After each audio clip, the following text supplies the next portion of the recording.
You're listening to Procurement 6, the weekly podcast from the team at Art of Procurement that summarizes this week in procurement in just 6 short segments. Hi there, my name is Helen Mackenzie and today is Friday, November the 29th, 2024. 6.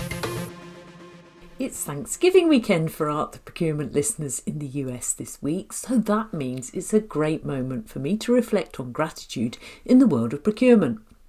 Now, in procurement, we often focus on strategy, cost savings and supply chain efficiency. But behind every contract, negotiation and transaction, there are people, suppliers, partners and teams who all make it possible. Thanksgiving reminds us to show appreciation for these relationships. Perhaps it's a note of thanks to a supplier who went above and beyond, recognition for a teammate's hard work, or a moment to celebrate the partnerships that fuel our success. It's also a time to think about procurement's power to drive positive change, whether that's supporting local suppliers, fostering sustainability, or championing diversity and inclusion in our sourcing practices. So, in the spirit of Thanksgiving, why not take a moment to reflect on the connections and opportunities that make our profession so impactful? Gratitude isn't just good for the soul, it's good for business too. Happy Thanksgiving and thank you for being part of our incredible procurement community. 5. In this week's Art of Procurement podcast episode, Philip Ideson and Kelly Barner give their own take on the insights, perspectives and takeaways discussed recently at Art of Procurement's biggest digital event of the year, Mastermind Live 2024. In the extract I've chosen for you today, Philip explores one of the key themes that came up multiple times during the event: how every procurement organisation is on their own unique journey and what that means for how we define or redefine what success ultimately looks like. Let's take a listen. Yeah, I like that there's more focus talking about every journey being unique. Yes. And, I'm not sure if I've said this on the podcast recently or not. I may have done.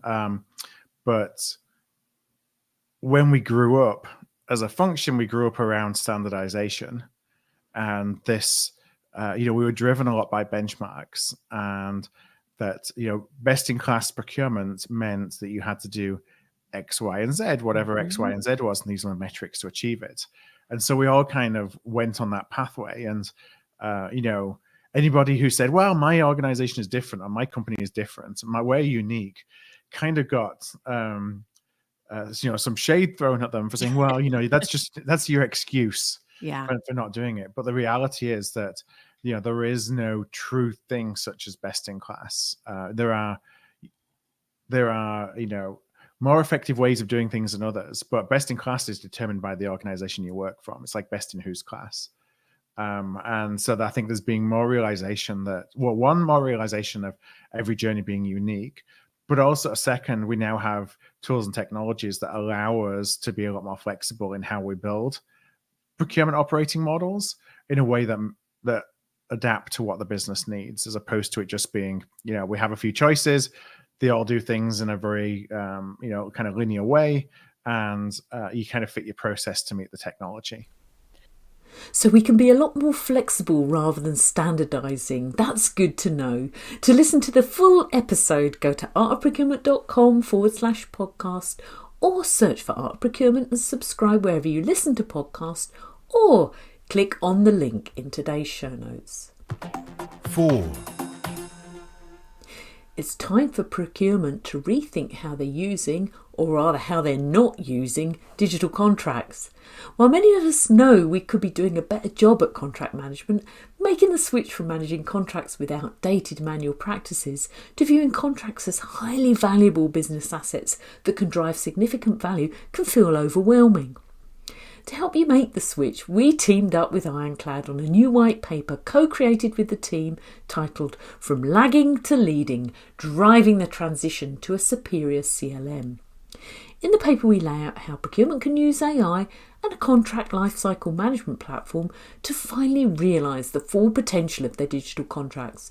You'll learn how CLMs support better decision making and business outcomes, how to make the case to your leadership about why you need to start using a CLM, and how to rally your entire team around a new mindset when it comes to digital contract management.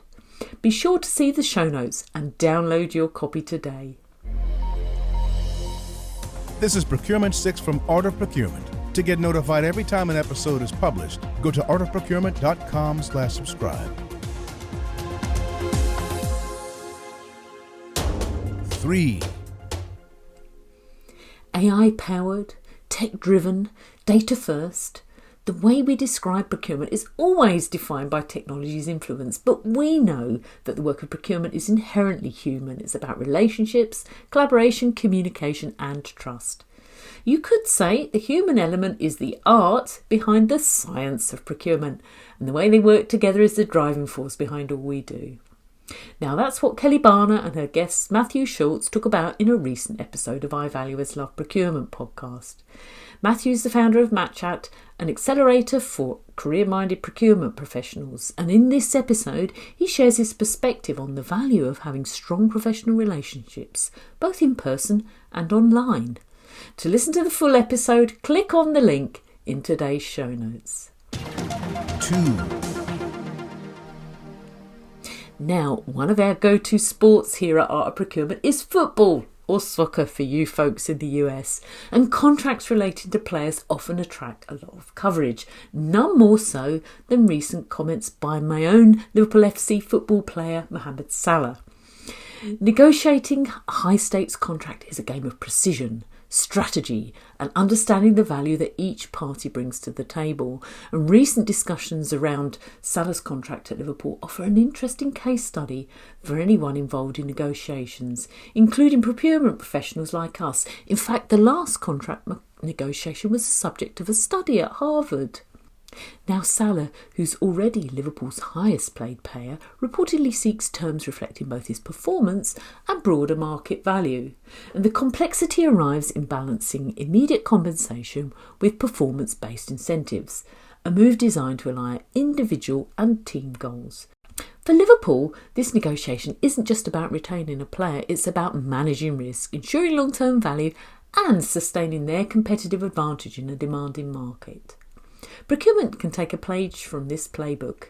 When negotiating supplier contracts, consider using performance metrics and milestones to incentivise outcomes. Like Liverpool, it's crucial to weigh the cost implications while securing reliability and excellence needed to meet organisational objectives. And, as Salah's story reminds us, transparency, preparation and a keen understanding of both risks and reward are essential. Whether negotiating multi-million-dollar football contracts or supplier agreements, the principles remain the same: clarity, alignment and mutual benefit leading to winning outcomes. Here's hoping the current negotiations lead to a few more years of Mo Salah running down the wing. 1. A bit of a reminder for our listeners, especially those who manage services spend, we still need your feedback. The 2024 Services Spend Management Survey is still up, but it's closing soon. Please take a few minutes today to take the survey, which will help us all better understand how organisations are approaching services spend management. Your answers are anonymous, and after the survey closes, we'll share the results, which will give you a valuable benchmark for your own team's services spend management performance.